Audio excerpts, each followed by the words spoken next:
ఏ కుటుంబంలో అయితే రేయి మొదటి జామున లేచి తమ బిడ్డల కోసము ప్రార్థించే తల్లులు ఉంటారో ఆ కుటుంబానికి, ఆ బిడ్డలకు క్షేమము కలుగుతుంది. అందరు 2 చేతుల పైకి ఎత్తి గట్టిగా స్తోత్రం చెప్దామా? 2 చేతుల పైకి ఎత్తి గంభీరమైన స్తోత్రం ప్రభువుకు చెప్దాం. గంభీరంగా స్తోత్రం చెప్దాం. హల్లెలూయా చెప్పండి, స్తోత్రం చెప్పండి, హల్లెలూయా. 2 చేతుల పైకి ఎత్తి స్తోత్రం చెప్పాలి. అందరూ ఒకసారి ఒక 5 నిమిషాలు లేచి ఉంచుదాం. దేవుని కృప ఈరోజు మనకి సమృద్ధిగా విస్తరించునుగాక, సమృద్ధిగా విస్తరించునుగాక. దేవుని కృప మనకు సమృద్ధిగా విస్తరించునుగాక. ఈ సమయంలో మన మధ్యకి దేవుని సేవకులు, వర్షిప్ లీడర్ జార్జ్ బుష్ గారు వచ్చారు. అమెరికాలో జార్జ్ బుష్ గారిని ఆయనకి అమెరికా దేశానికి ప్రెసిడెంట్గా చేస్తే వర్షిప్ టీంకి ప్రెసిడెంట్గా చేశారు మన తెలుగు జార్జ్ బుష్ గారిని. చేతుల పైకి దీనికి స్తోత్రం చెప్దాం. మంచిది. వారు వచ్చి కొంత సమయం మనల్ని ఆరాధన నడిపిస్తారు. తర్వాత కొద్ది సమయం దేవుని వాక్యాన్ని ధ్యానం చేసుకుని సెక్షన్ మనం క్లోజ్ చేస్తాం. యవనస్తుల బిడ్డలు దేవుని సన్నిధిలో చేతుల పైకి ఎత్తి చెప్దాం. గట్టిగా గట్టిగా గట్టిగా, ఇంకొచ్చి గట్టిగా, ఇంకొచ్చి. దేవునికి మహిమ కలుగును గాక. ఆమేన్. అందరం చెప్దాం ఆమేన్. దేవునికి స్తోత్రం. ఈ మధ్యాహ్న కాల సమయంలో ఉదయం నుంచి దేవుని సన్నిధిలో గడుపుతూ ఆయన సన్నిధిని అనుభవిస్తూ ఇక్కడ అంతా దేవుని మహిమతో నిండి ఉన్న ప్రాంగణంలో మీతో కలిసి ప్రభువుని ఆరాధించడానికి ప్రభు ఇచ్చిన భాగ్యాన్ని బట్టి నేను ప్రభువుని స్తుతిస్తున్నాను. అందరం చెప్దాం ఆమేన్.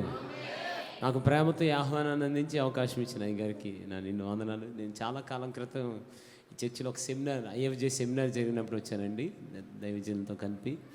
అప్పటికి కొంచెం చిన్న చర్చి, ఇప్పుడు చాలా సరిహద్దులు విశాలపరచబడి ఎంత సుందరమైన మహిమకరమైన ప్రాంగణంలో ప్రభువుని ఆరాధించడానికి ప్రభు ఇచ్చిన భాగ్యాన్ని బట్టి నేను ప్రభువుని స్తుతిస్తాను. దేవునికి స్తోత్రం కలుగునుగా చెప్పాలి. హల్లెలూయా. అలసిపోయిన వాళ్ళందరూ దేవునికి స్తోత్రం. ఒకసారి పక్కన వాళ్ళకి షేక్ హ్యాండ్ ఉండమ్మా ఇచ్చి, ఈరోజు మీటింగ్కి రావడం నాకు చాలా సంతోషంగా ఉందని చెప్పండి. పక్కన వాళ్ళకి ఒకసారి షేక్ హ్యాండ్ పర్లేదు చెప్పండి. అమ్మా చెప్పారా? ఆ తర్వాత మళ్ళీ వాళ్ళకే షేక్ హ్యాండ్ ఇచ్చి, నువ్వు నా పక్కన ఉంటావు ఇంకా సంతోషంగా ఉందని చెప్ప. దేవునికి స్తోత్రం కలుగునుగా.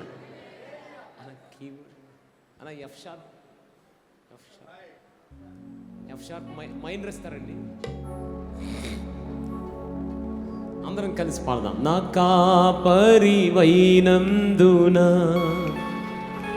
నాకు ధైర్యముగా ఉన్నది, నా సంపదవైనందున నాకు సమృద్ధిగా ఉన్నది. అందరూ నా కాపరివైనందున నాకు ధైర్యముగా ఉన్నది, నా సంపదవైనందున నాకు సమృద్ధిగా ఉన్నది, నిరీక్షణమైనందున నెమ్మదిగా ఉన్నది, ఆశ్రయమైనందున క్షేమముగా ఉన్నది, నా కాపరివైనందున నాకు ధైర్యముగా ఉన్నది. అందరూ నా సంపదవైనందున నాకు సమృద్ధి. అందరం చెప్దాం ఈ మాట. నా కాపరివైనందున నాకు ధైర్యముగా ఉన్నది, నా సంపద నాకు సమృద్ధి. హల్లెలూయా చెప్దాం అందరం 2 చేతులెత్తి హల్లెలూయా. అందరు నాతో. నా కాపరివైనందున అన్న కార్డు ఉన్నాను, నాకు ధైర్యము, నా సంపదవైనందున, నా సంపదవైనందు నాకు సమృద్ధిగా ఉన్నది. నాకు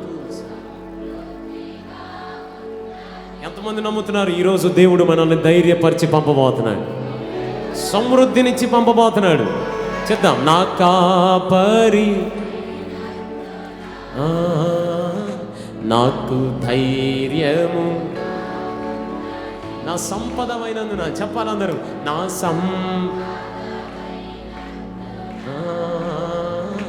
నాకు సమృద్ధి. చెప్దాం. జై బలో యేసు మహారాజుకే. వద్దు నుంచి అందరూ అలసిపోయారు, అయినా కానీ చెప్దాం. జై బలో యేసు మహారాజుకే. ఏమంటే పెద్ద పెద్ద సేవకులు, లక్షల మంది ప్రజలు ఉంటే కానీ రారు, అవునా కాదా? పెద్ద పెద్ద గాయకులు కూడా ప్రజలు ఉంటే కానీ డేట్లు ఉన్న రోజుకి వచ్చాం. పెద్ద పెద్ద ఆరాధికులు కూడా ఎంతమంది వస్తున్నారని చెప్పి అడిగి డేట్లు ఇచ్చే రోజుకి వచ్చాం. కానీ పరిశుద్ధ గ్రంథంలో నాకు తెలిసిన దేవుడు ఎక్కడ 2 3 కలిపి ఆయనను ఆరాధిస్తారు. కొడితే మంచి కొట్టండి. ఎక్కడ 2 3 కలిపి ఆయనను ఆరాధిస్తారో వారి మధ్య ఉండే దేవుడు. ఆమేన్. మన ప్రక్కన ఎవరున్నారు ఇప్పుడు చెప్పండి? ఏసీ ₹1,00,00,000 మాట గట్టిగా చెప్పాలి. ఎవరున్నారు మన పక్కన? గట్టిగా చెప్పాలి. ఎవరున్నారు మన పక్కన? ఇంకా గట్టిగా ఎవరున్నారు? వినపడాలి గట్టిగా, ఇంకొంచెం గట్టిగా.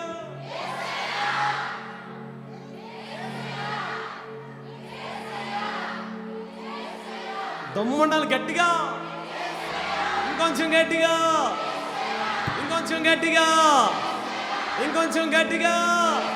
అందుకే నా కాపరివైనందున నాకు ధైర్యముగా ఉన్నది. చప్పట్లు. నా సంపద నాకు సమృద్ధి. నా కాపరివైనందున, నా కాపరి నాకు ధైర్యము. ఓ నా సంపద నాకు సమృద్ధిగా ఉన్నది. హల్లెలూయా చెప్పాలి, గట్టిగా చెప్పాలి. హల్లెలూయా. ఒక్క 10 నిమిషాలు నన్ను భరించి వెళ్ళిపోదాం. హల్లెలూయా. కొంచెం అడ్డం తప్పుకోరా, కొంచెం ఆ ప్యాడ్ అన్న 2-4 వాయించగలరా? 2-4 అది కొంచెం అది ఉండదు. దేవునికి జై బలో యేసు మహారాజుకే. చెప్పాలి గట్టిగా, జై బలో యేసు మహారాజుకే. సో ఈరోజు మనం వచ్చి ఎవరిని కలుసుకున్నాం? గట్టిగా చెప్పాలండి. ఎవరిని కలుసుకున్నాం? ఇంటికి వెళ్ళిన తర్వాత అన్నయ్య అడుగుతాడు, అమ్మా ఎక్కడి నుంచి వస్తున్నావు? యేసయ్యని కలుసుకుని వస్తున్నాడని చెప్పాలి గట్టిగా. ఎక్కడి నుంచి ఎక్కడికి వెళ్ళి వస్తున్నారు? యేసయ్యని కలుసుకుంటే ఏమైంది? సౌలు లాంటి వాళ్ళు పౌలులాగా మారిపోయారు. యేసయ్యని కలుసుకుంటే ఏమైంది? సమరయ స్త్రీ పట్టణాన్ని సంపాదించగలిగినంత అభిషేకాన్ని పొందుకుంది. పక్కన వాళ్ళకి ఇలా ఐఫై ఇచ్చి మనం యేసయ్యని కలుసుకున్నామని పర్లేదు, ఎవరు ఏమన్నారు? అయ్యగారు ఆరాధన కదా, మనం యేసయ్యని కలుసుకున్నాం. చెప్పాలి గట్టిగా, హల్లెలూయా. అందుకే అన్న స్కేలు. మా కాపరివైనందున నాకు ధైర్యముగా ఉన్నది. నా సంపదవైనందున నాకు సమృద్ధి. ఇంకొంచెం గట్టిగా చెప్దామంటారా? నా కాపరి నాకు ధైర్యంగా ఉన్నది. నాకు ధైర్యము. ఓ నా సంపద నాకు సమృద్ధి. ఆయన్ని కలుసుకున్న వాళ్ళంతా యేసయ్యకి స్తోత్రం. హల్లెలూయా. గట్టిగా హల్లెలూయా, హల్లెలూయా. ఆయన సన్నిధి ఎక్కడ ఉంది? నమ్మితే దేవునికి స్తోత్రం చెప్పాలి. ఈరోజు ఆయన మనల్ని కలుసుకున్నాడు. మన ధన్యులు.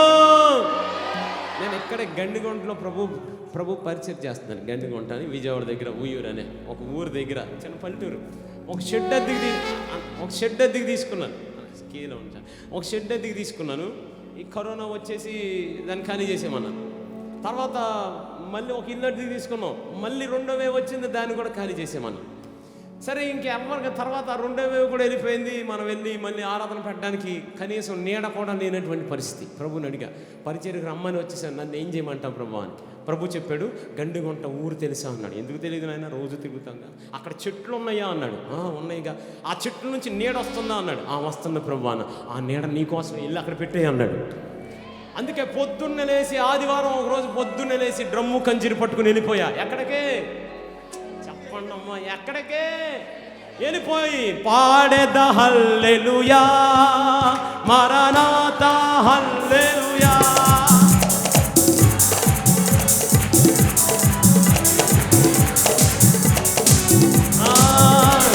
పాడేద హల్లెలూయా ప్రభు యేసుకే హల్లెలూయా.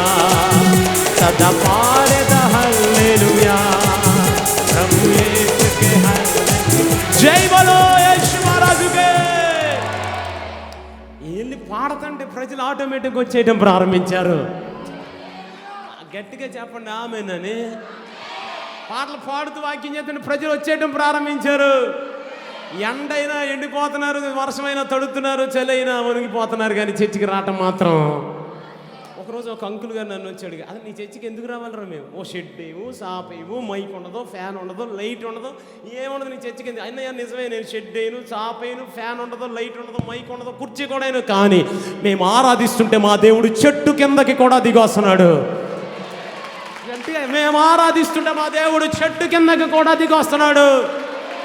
బస్ స్టాండ్ అయినా వస్తున్నాడు, రైల్వే స్టేషన్ ప్లాట్ఫామ్ అయినా వస్తున్నాడు. కండిషన్ ఏంటంటే ఇద్దరు ముగ్గురు కలిపి గట్టిగా ఏమనాలి? గట్టిగా అన్నాను, ఏమనాలి? ఏమనాలి? ఏమనాలి? అందుకే పాడేద హల్లెలూయా మరణాతా. ఓ పాడేద హల్లెలూయా.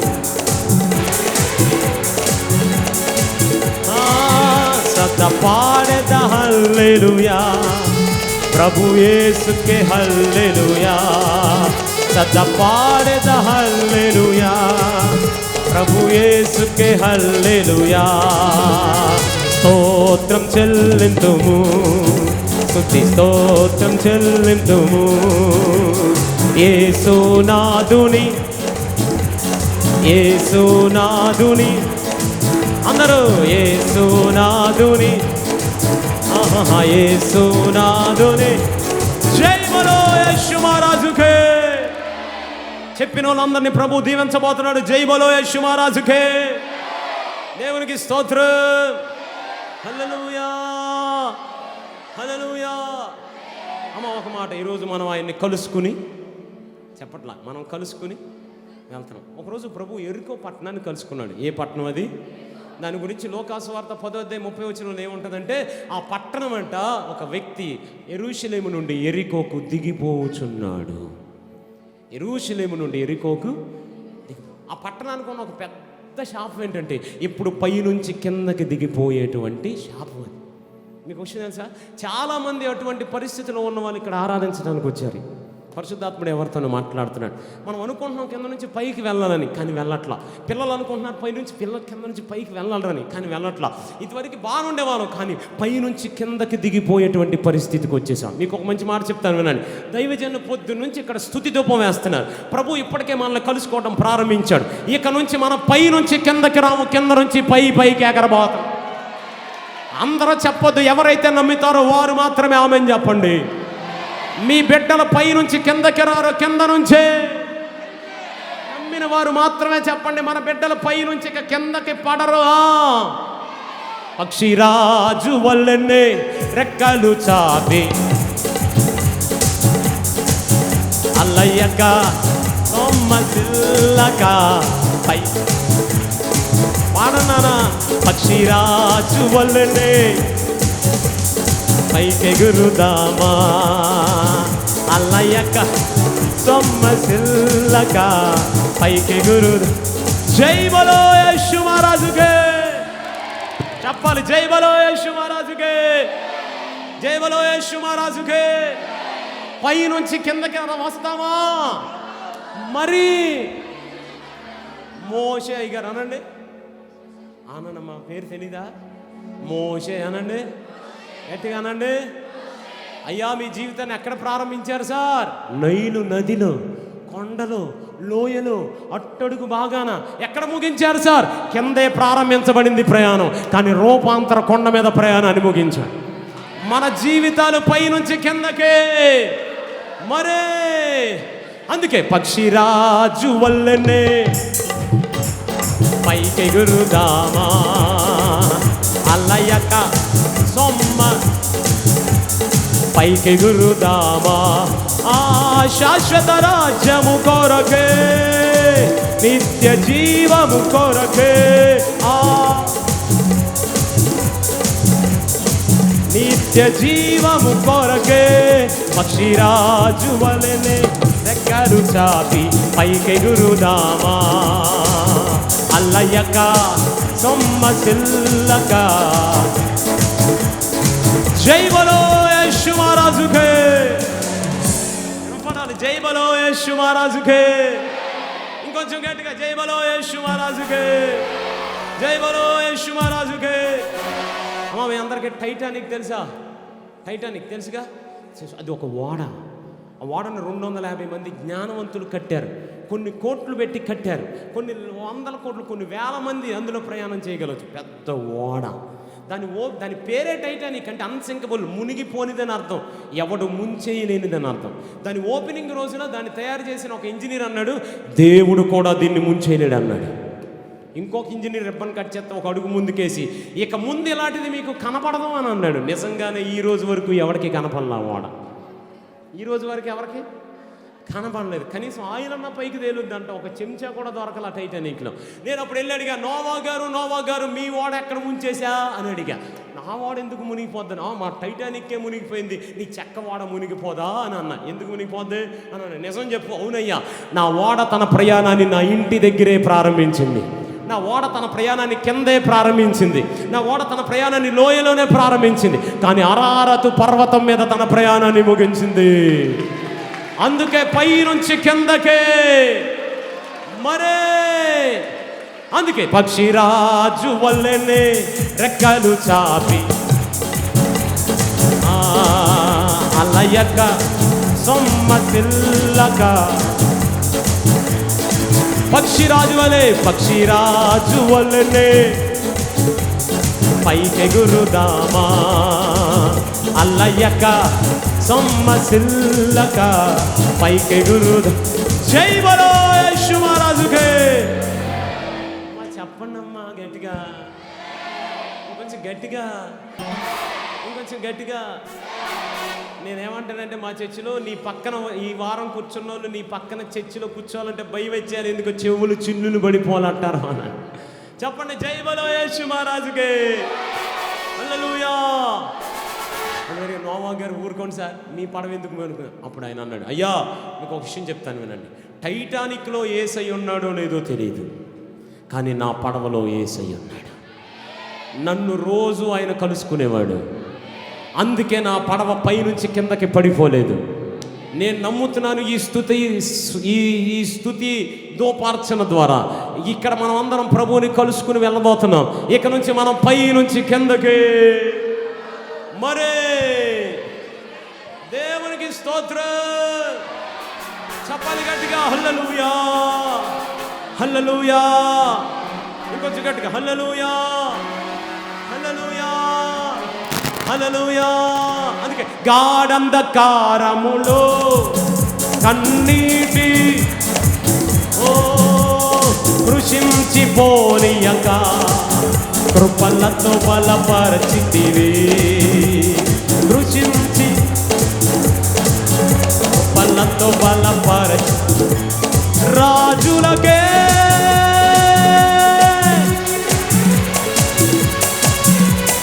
కృప చూపే.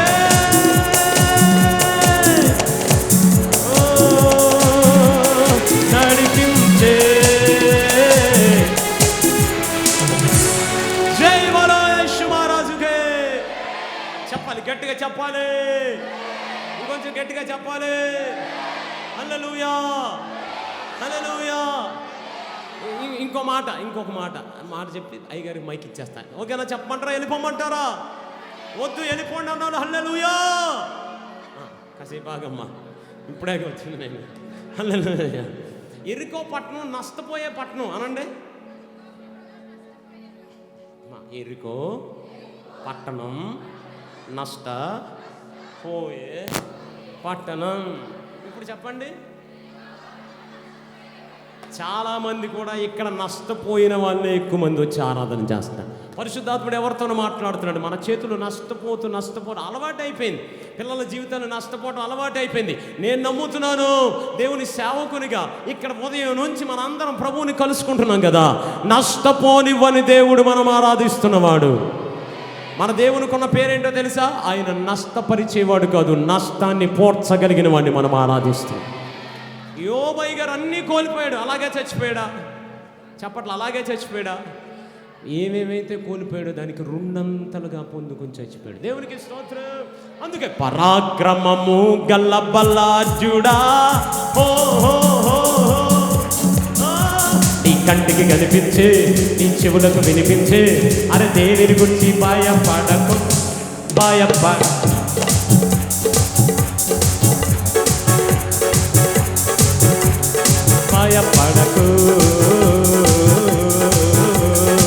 దహించు అగ్నైన నీ దేవుడే నీ ముందు వెళ్తుంటే భయమెందుకు? నీకంటే బలమైన జనములు నీ ముందు నిలవలేవు పదముందుకు. ఇక చేసుకో స్వాధీనం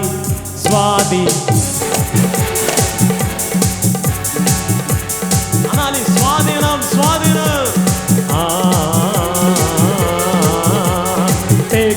take over.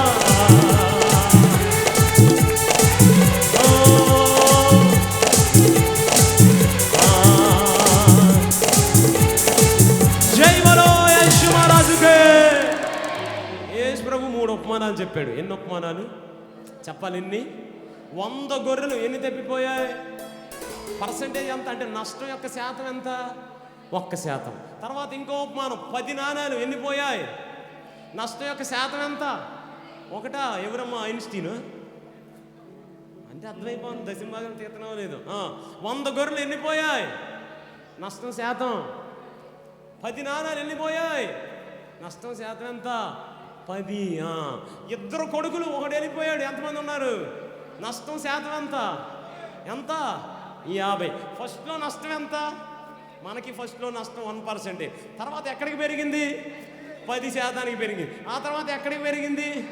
50కి పెరిగి. ఇక తర్వాత స్టెప్ అంతా ఊడ్చుకెళ్ళిపోవటమే. అలా వచ్చిన వాళ్ళు కూడా ఉన్నారు ఇక్కడ. నేను నమ్ముతున్నాను, దేవాది దేవుణ్ణి కలుసుకున్నాం. అక్కడ నిలబడి ప్రభు మన చేతిని నష్టపోకుండా పైకి తీసుకురాగలిగిన దేవుడు మనం ఆరాధిస్తాం. అందరూ వద్దు, ఎవరైతే నమ్ముతారో వారు మాత్రమే గట్టిగా దేవునికి స్తోత్రం. అందుకే పరాక్రమము గల్ల బలార్జుడా, ఓహో నీ కంటికి కనిపించే, నీ చెవులకు వినిపించే, అరే దేనిని గురించి భయపడకు.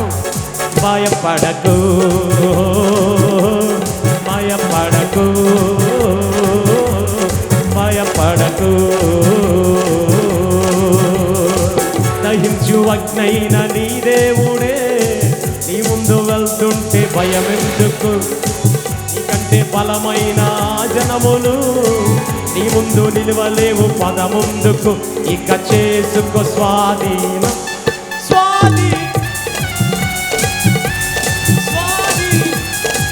చెప్పాలి అందరూ. స్వాధీనం. Take over.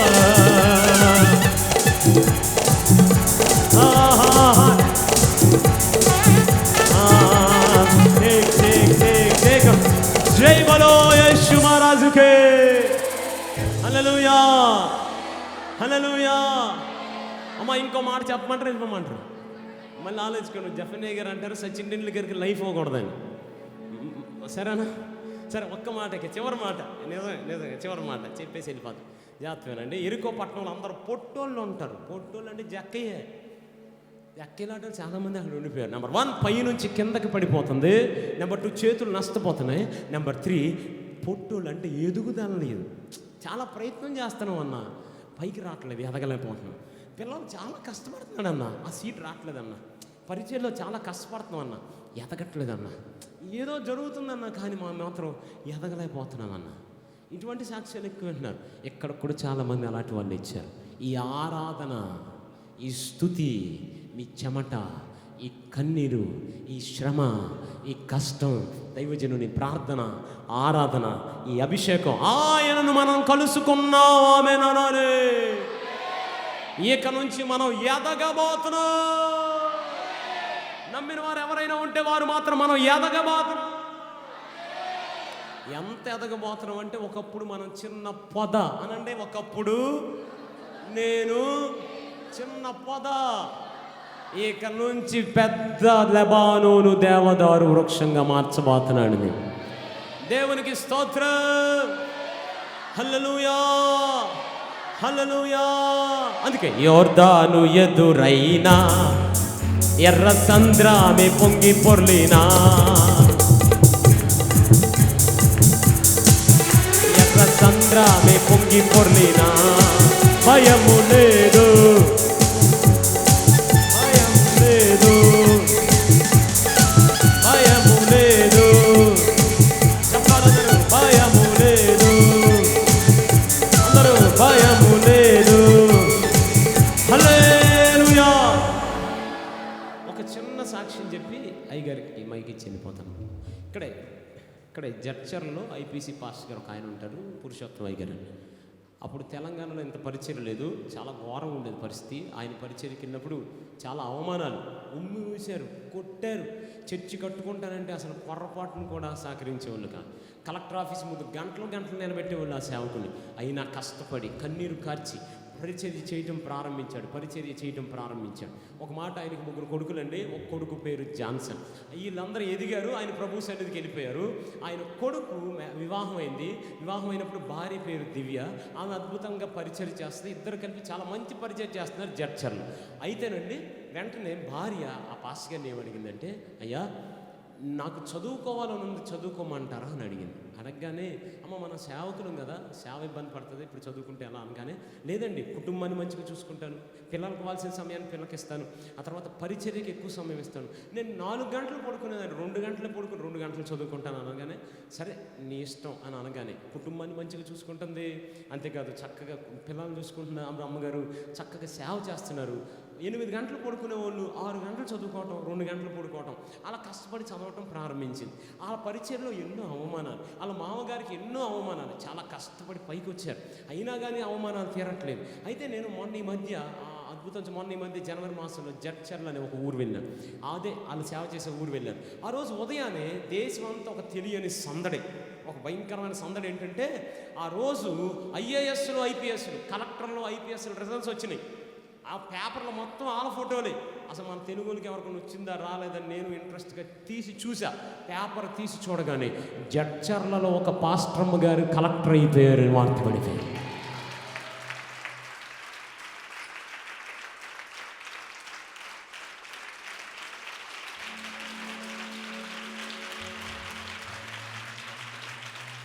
అంతేనా?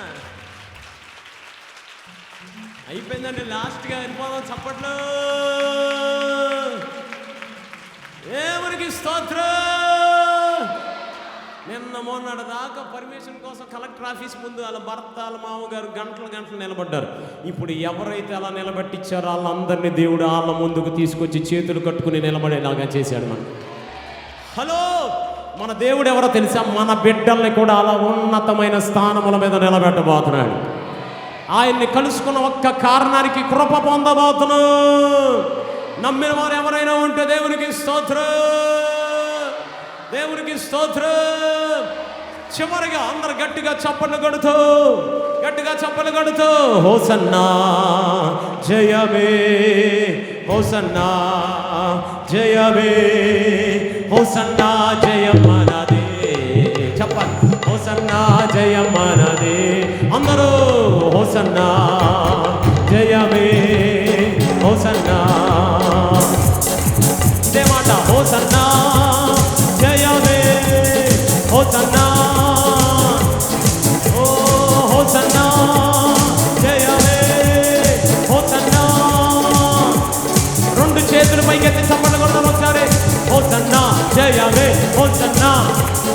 Hosanna hosanna hosanna hosanna hosanna hosanna hosanna జయమే జయమే జయమే జయమే జయమే జయమే జయమే జయమే జయమే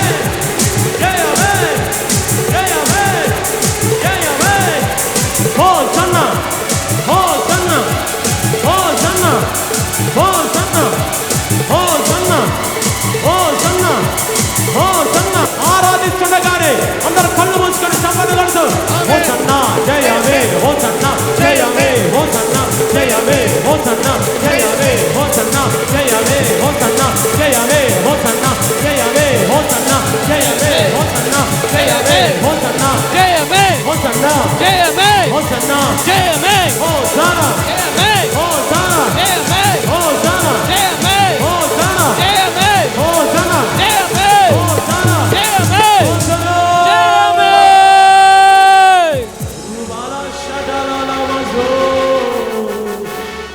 అందరూ కళ్ళు మూసుకుని రెండు చేతులు పైకెత్తి ఒక్క నిమిషం అందరూ కళ్ళు మూసుకుని రెండు చేతులు యేసయ్యా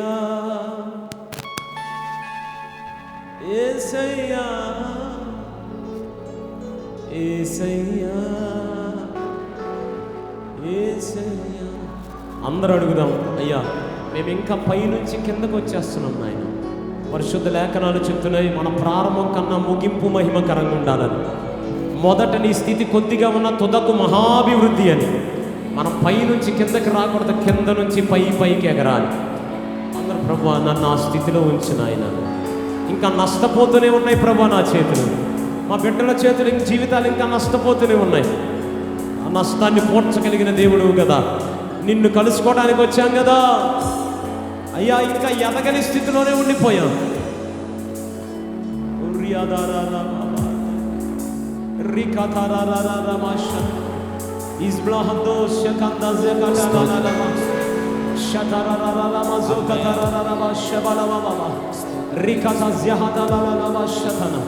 Thank you, Jesus.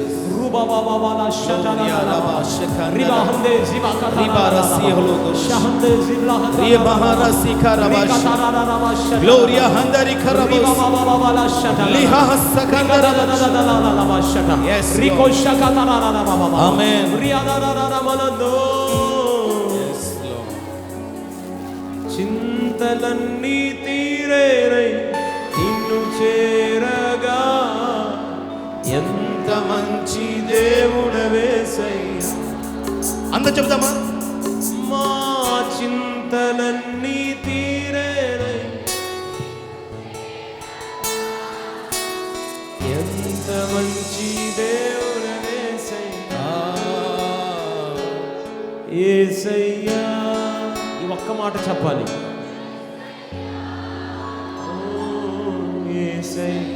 అందరూ అడుగుదాం ప్రభా మేము కింద నుంచి పైకి ఎగురువారముగా నష్టపోకుండా కాపాడుతున్నందుకు స్తోత్రం ఈ కథ రమలదు యేసయ్యా యేసయ్యా ప్రేమించేద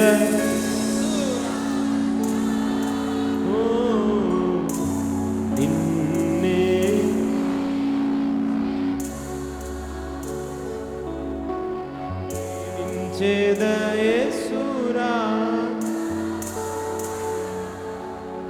నిన్నే ప్రేమించే ప్రేమించే ప్రేమించే ప్రేమించే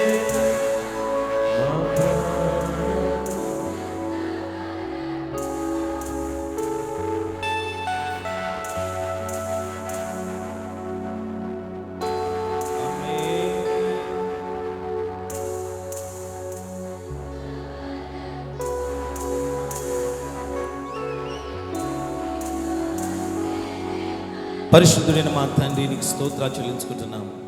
మా స్తుతులపై మీరు ఆసీనులై కొద్ది సమయం మీరు మాతో మాట్లాడండి.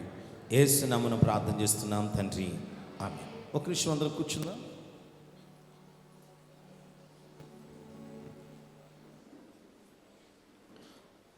ఈరోజు దేవుడు నా మనసులో ఉంచిన ఒక చిన్న తలంపు నేను మీతో పంచుకొని నేను వాక్యాన్ని ముగిస్తాను. చాలా జాగ్రత్తగానండి. స్తోత్రం. అలసిపోయారా? చేతుల పైకి ఎత్తి గట్టిగా స్తోత్రం చెప్దాం. అలసిపోయిన గట్టిగా స్తోత్రం చెప్పండి. హల్లెలూయా. God bless you. దేవుడు మనం దీవించింది గాక. మంచిది. ఒక చిన్న తలంపుని మీ హృదయంలో పెట్టాలని ఆశపడుతున్నాను. దయచేసి ఈ కొద్ది మాటలు మీ మనసులో పెట్టుకోండి. జస్ట్ ఒక 10 మినిట్స్లో నేను ముగించేస్తాను. నెహెమ్యా గ్రంథము 2వ అధ్యాయము 18వ వచనం. ఇదియో కాక నాకు సహాయము చేయు దేవుని కరుణాహస్తమును గూర్చియు రాజు నాకు చెప్పిన మాటన్నింటి గూర్చియు నేను వారితో చెప్పి తిని, అందుకు వారు మనము కట్టుటకు పూనుకొందుము రండి అని చెప్పి ఈ మంచి కార్యము చేయుటకై బలము తెచ్చుకొనిరి. దేవునికి స్తోత్రం చెబుదాం. నెహెమ్యా ఒక పిలుపిస్తూ ఉన్నాడు. ఇశ్రాయేలు యొక్క ప్రాకారాలు కూలిపోయినాయి. కూలిపోయిన ప్రాకారములను మనము కట్టుదము రండి, ఈ మంచి పని చేయడానికి పూనుకొందుము రండి అని నెహెమ్యా ఒక పిలుపిచ్చాడు. చేతుల పైకి ఎత్తి స్తోత్రం చెప్పండి. గట్టిగా స్తోత్రం చెప్పండి. ఒక ఇంటికి కాంపౌండ్ వాల్ ఎంత ప్రాముఖ్యమో అలాగని ఒక దేశమునకు ప్రాకారం అనేది కూడా అంతే ప్రాముఖ్యం. అలాగనే దేవుని సంఘానికి, దేవుని పిల్లలకు కూడా ఆత్మ సంబంధమైన ప్రాకారం కూడా అంతే ముఖ్యం. ఈరోజు మన కుటుంబాలు దీవించబడాలంటే, మన కుటుంబాలకి క్షేమం ఉండాలంటే ప్రాకారములు కట్టబడాలి. దేవునికి స్తోత్రం చెప్దామా? చేతులపైకి దేవుని స్తోత్రం చెప్దాం. ప్రియమైన దేవుని బిడ్డలారా, దేవుని వాక్యంలో మనం గమనించినట్లయితే యెహెజ్కేలు గ్రంథము 22వ అధ్యాయము 30వ వచనం చూసినట్లయితే ఏమంటాడంటే, నేను దేశాన్ని పాడు చేయకుండా ఉండాలంటే ప్రాకారములను బాగు చేసేవారు, ప్రాకారాలను కట్టేవారు నాకు కావాలి అంటున్నాడు దేవుడు. దేవునికి స్తోత్రం చెప్దామా? ప్రాకారాలు కట్టడం అంటే అర్థం ఏంటి?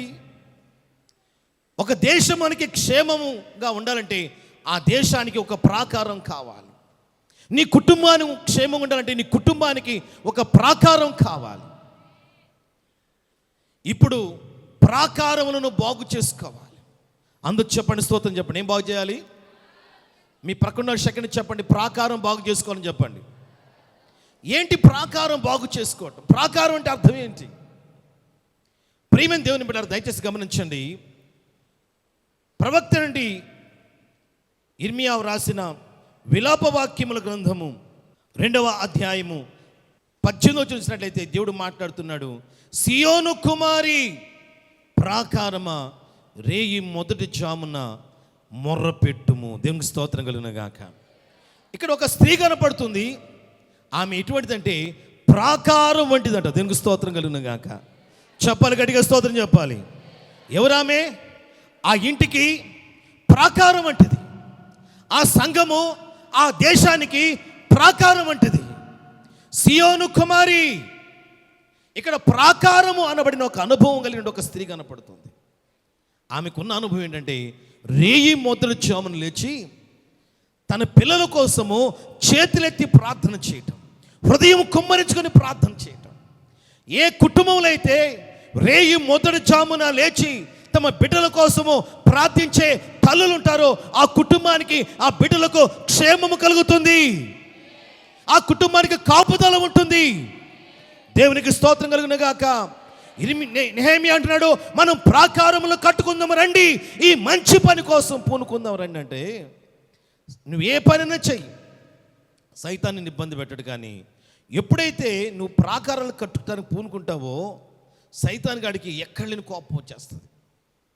నెహెమ్యా గ్రంథము 4వ అధ్యాయం చూసినట్లయితే, మేము గోడ కట్టుచున్న సంగతి విని సన్బలటుకు మిగిలి కోపం వచ్చేసిందంట. వాడు చాలా రౌద్రతో నిండిపోయాడు. ప్రియమైన దేవుని బిడ్డలారా, నువ్వు ఏ పనైనా చెయ్యి, సాతానికి ఏ ఇబ్బంది ఉండవు. నువ్వు పాటలు పాడు, వాడి ఫీల్ అవ్వడు. కానీ వాడు నువ్వు ఎప్పుడైతే మోకరించి ప్రార్థన చేయడం ప్రారంభిస్తావో వాడు గజగజ వణికిపోతాడు. దీనికి స్తోత్రం కలుగును గాక.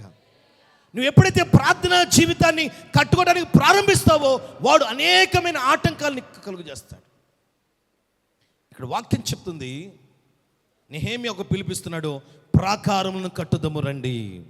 మన సంఘాల్లో ఉజ్జీవం చూడాలంటే, మన కుటుంబాల్లో ఆశీర్వాదం చూడాలంటే మనము అత్యవసరంగా చేయవలసిందంటే ప్రార్థన అనే ప్రాకారాన్ని మనం కట్టాలి.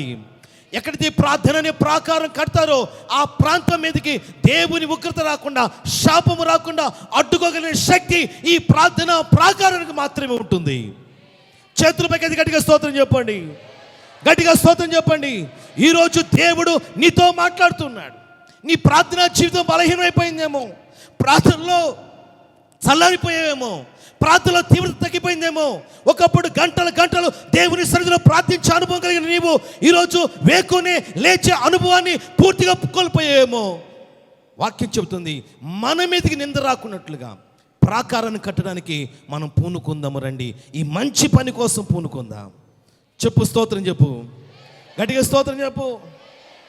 దేవుని బిడ్డలారా, నీ కుటుంబ ఆశీర్వాదాలు అవి భద్రంగా ఉండాలంటే ఈరోజు ఈ ఆరాధనలో మీరు పొందుకున్న ఆశీర్వాదాలు, ఈ స్తుతి ధూపార్చనలు మీరు పొందుకున్న దీవెనలు అవి మీతోనే ఉండాలంటే మీ కుటుంబం చుట్టూ ప్రార్థన అనే ప్రాకారాన్ని కట్టుకోవాలి. చెప్పాలి, గట్టిగా స్తోత్రం చెప్పాలి. ప్రభునందు ప్రియమైన వాళ్ళరా, ప్రార్థన అనే ప్రాకారం ఏ విధంగా కట్టొచ్చు అంటే, ఒకటి ప్రాకారం ఎలా కట్టొచ్చు, ప్రార్థన ద్వారానే కట్టాలి. రెండవది స్తుతి ఆరాధన కూడా మన కుటుంబానికి ప్రాకారం వంటిది. ఆమేన్. చూడండి, కీర్తన గ్రంథము 8వ కీర్తన 8వ కీర్తన 2వ వచనం చూడండి.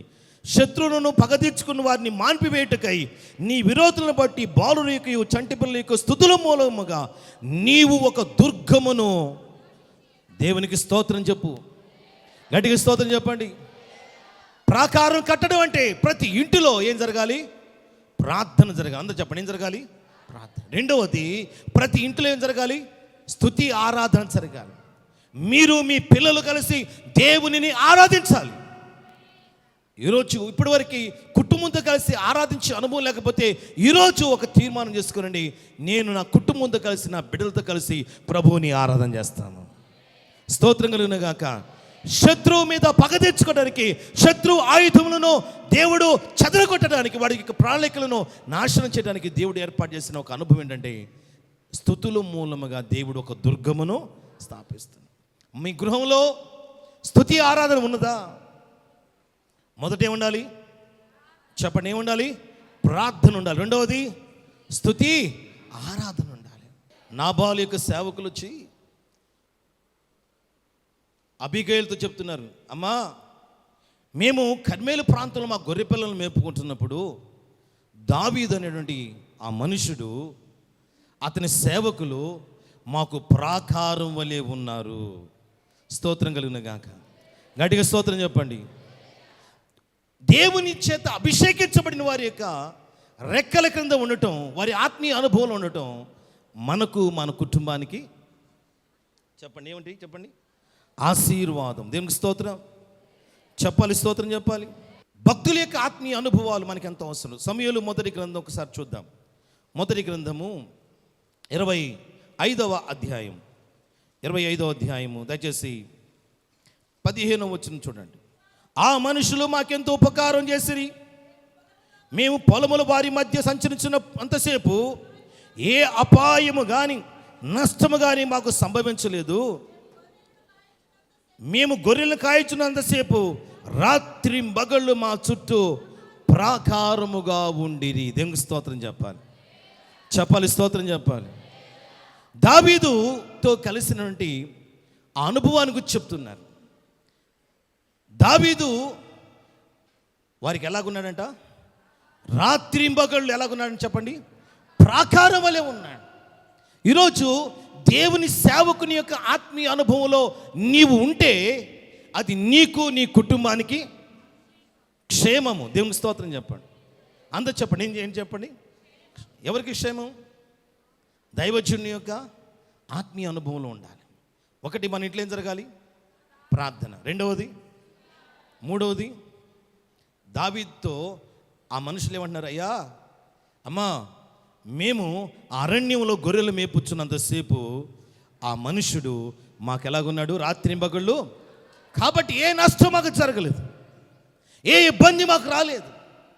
దేవుని కాపుదల, దేవుని సేవకుల యొక్క ఆత్మీయ అనుభవంలో మనం ఉన్నప్పుడు మనకు, మన బిడ్డలకు ఏం కలుగుతుంది? అందరు చెప్పండి, ఏం కలుగుతుంది? క్షేమము కలుగుతుంది. ప్రాకారాలను కట్టుకోవటం అంటే దైవ సేవకుని యొక్క ఆత్మీయ అనుభవంలో మనము నడుచుకోవాలి. స్తోత్రం కలుగును గాక. దేవుడు ఇర్మియాతో చెప్పిన మాట ఏంటంటే, ఇర్మియా గ్రంథం 1వ అధ్యాయంలో ఇర్మియాకు దేవుడు ఒక వాగ్దానం ఇచ్చాడు. ఏమనంటే చూడండి, ఇర్మియా గ్రంథము 1వ అధ్యాయము దయచేసి 18వ వచనం చూడండి. యోధారాజుల యుద్ధకు కానీ, ప్రధానుల యుద్ధకు కానీ, యాజకుల యుద్ధకు కానీ, దేశములో నివాసుల యుద్ధకు ఈ దేశమంతను ఎక్కడికి పోయినా ప్రాకారము గల పట్టణముగాను ఇనుప స్తంభముగాను, దేవునికి స్తోత్రం కలుగును గాక. దేవుడు మాట్లాడుతున్నాడు, ఇర్మియా నువ్వెక్కడికి వెళ్ళినా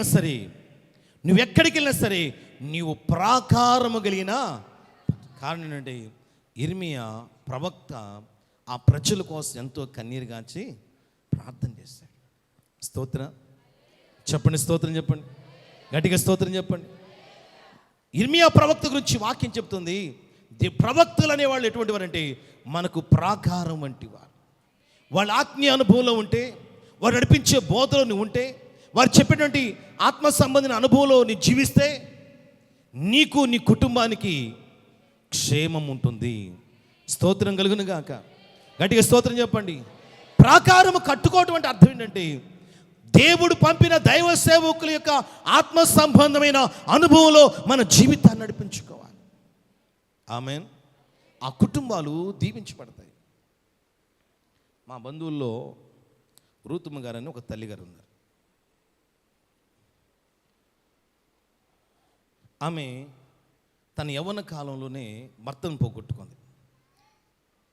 3 కొడుకులు, 1 కూతురు. ఆమెకి యవ్వన కాలంలోనే భర్తను పోగొట్టుకుంది. అయితే చాలా భక్తిపరురాలు, దేవుని వాక్యానికి లోబడి తన ఆత్మీయ జీవితాన్ని కట్టుకునే భక్తిపరురాలు. అయితే భర్త చనిపోతే అందరూ అనుకున్నారు 4 పిల్లలు ఈ అమ్మాయి ఎట్ట పెంచిద్దో అనుకున్నారు. ఆమె చేసిన పని ఏంటంటే 4 పిల్లలని ఎలాగ పెంచిందో అంటే ఆ కుటుంబం మీద దేవుని ఆశీర్వాదం ఉంది. ఎలాగంటే ఆ రోజుల్లోనే, ఇప్పుడు పూర్వకాలం దాదాపు ఒక 70 సంవత్సరాల క్రితం సంగతి చెప్తున్నాను. ఆ రోజుల్లోనే ఆమె తనకు వచ్చినటువంటి జీతంలో నుంచి 10వ వంతు ఖచ్చితంగా దేవునికి చెల్లించేదంట. కుటుంబంలో ఎన్ని అవసరాలు ఉన్నా, పిల్లలకి ఎన్ని అవసరాలు వచ్చినా సరే ఆమె దశమ భాగాన్ని దేవునికి ఇవ్వకుండా ఆగిపోయేది కాదు. రెండవది, ప్రార్థనలో దశమ భాగం ఇచ్చేదంట, సమయంలో కూడా దశమ భాగం. ఒకరోజు ఆమె నా దగ్గర కూర్చోబెట్టుకొని నాకు బైబిల్ ఇచ్చి ఈ మాటలని చెప్పింది. ఆమె దేవునికి స్తోత్రం చెప్పండి. అందరూ అనుకున్నారు ఈమె ఎలాగ పెంచుద్ది అని. ఆ పేదరికంలో 10వ వంతు దేవునికి ఇవ్వాలా అంటే గమనించండి, మనం కన్నీళ్లతో విత్తే విత్తనాలు ఒకరోజు అవి నీ జీవితానికి ఆశీర్వాదకరంగా మార్చబడటం చూస్తా. ఏం జరిగిందంటే ఆమె యొక్క పెద్ద కొడుకు ఏసీ కాలేజీ మేనేజర్ అయ్యాడు. పెద్ద కోడలు బీడీ కాలేజీకి ప్రిన్సిపాల్ అయింది. స్తోత్రం చెప్పండి. రెండవ కొడుకు జేకేసీ కాలేజీలో ప్రొఫెసరు. రెండవ కోడలు గవర్నమెంట్ టీచరు. స్తోత్రం చెప్పండి. మూడవ కొడుకు అమెరికాలో డాక్టరు, కోడలు అమెరికాలో డాక్టర్. స్తోత్రం చెప్పండి. చిన్న కూతురు టీచరు, అల్లుడు బ్యాంక్ మేనేజరు. స్తోత్రం చెప్పండి. దాదాపు ఒక 20-25 సంవత్సరాల క్రితము వాళ్ళు ఏం చేశారంటే మా ఊర్లో ఉప్పలపాడైన గ్రామంలో ఇల్లు కట్టుకునే వాళ్ళందరికీ కూడా ఆ రోజుల్లోనే ప్రతి ఇంటికి ఒక 10,000-5,000 రూపాయలు, నాకు కరెక్ట్ తెలియదు, ఎవరైతే ఇల్లు కట్టుకునే వాళ్ళందరికీ సహాయం చేశారు. అంత మాత్రమే కాదు, దాదాపు ఒక 30 సంవత్సరాల క్రితము, 30-40 సంవత్సరాల క్రితం ఉప్పలపాడు గ్రామంలో ఒక పెద్ద చర్చి కట్టడానికి దేవుడు ఆ కుటుంబాన్ని వాడుకున్నాడు. స్తోత్రం కలుగును గాక. ఆ రోజు ఆమె చేసే కార్యము ఎవరికి అర్థం కాకపోవచ్చు, ఇంత అవసరమా? ఇంత పేదరికంలో భర్త లేడు, 4 పిల్లలు, చాలని కూలి జీతం అనుకున్నారు అందరూ. కానీ ఆ ఆశీర్వాదము తర్వాత ఆ కుటుంబం మాత్రమే కాదు, ఆ గ్రామంలో ఉన్న ప్రజలందరూ కూడా అనుభవించారు. స్తోత్రం కలుగును గాక. ప్రార్థన అనేది నీ కుటుంబానికి ప్రాకారం వంటిది. ఎప్పుడైతే ఆ ప్రార్థనా ప్రాకారములో భక్తుల యొక్క అనుభవాల్లో, వాక్యపు వెలుగులో, ఆత్మ సంబంధం జీవితంలో మనం నడిపించబడుతుంటాము, నీకు, నీ కుటుంబానికి, నీ బిడ్డలకు క్షేమము, ఆశీర్వాదము కలుగుతుంది. కొన్నిసార్లు దేవుని సేవకులు చెప్పే మాటలు మనకి నచ్చవు, ఇష్టం ఉండదు. అయితే అది కొంతకాలం ఎలా ఉంటుందంటే తాత్కాలికమైన ప్రయోజనాలు పొందుకుంటావు, కానీ దీర్ఘకాల ప్రయోజనాలు నీకు, నీ కుటుంబానికి, నీ బిడ్డలకు సదాకాలం క్షేమం కలగాలంటే మన కుటుంబానికి ఏం కట్టుకోవాలి? చెప్పలేం కట్టుకోవాలి. ఒకటి ప్రాకారం కట్టుకోవటం అంటే అర్థం ఏంటంటే, ఒకటి ప్రార్థనా జీవితం, రెండవది ఆరాధన, మూడవది దైవజనుల యొక్క ఆత్మ సంబంధన అనుభవంలో, ప్రవక్తల యొక్క ఆత్మ సంబంధన అనుభవంలో నడిపించబడితే మీరు, మీ కుటుంబాలు దీవించబడతాయి. మీరు దేవుని సన్నిధిలో ఈ స్తుతి ధూపార్చనలో మీరు పొందుకున్న ప్రతి ఆశీర్వాదము, మీరు అది సదాకాలము, అది ఎన్నటెన్నటికీ ఆశీర్వాదకరంగానే ఉంటుంది. ఈరోజు మీరు పొందుకున్న ఆశీర్వాదము ఎన్నటెన్నటికీ ఆశీర్వాదకరముగా ఉండునుగాక. గట్టిగా చెప్పాలి, ఉండునుగాక. దేవుడి మాటలు దీవించునుగాక.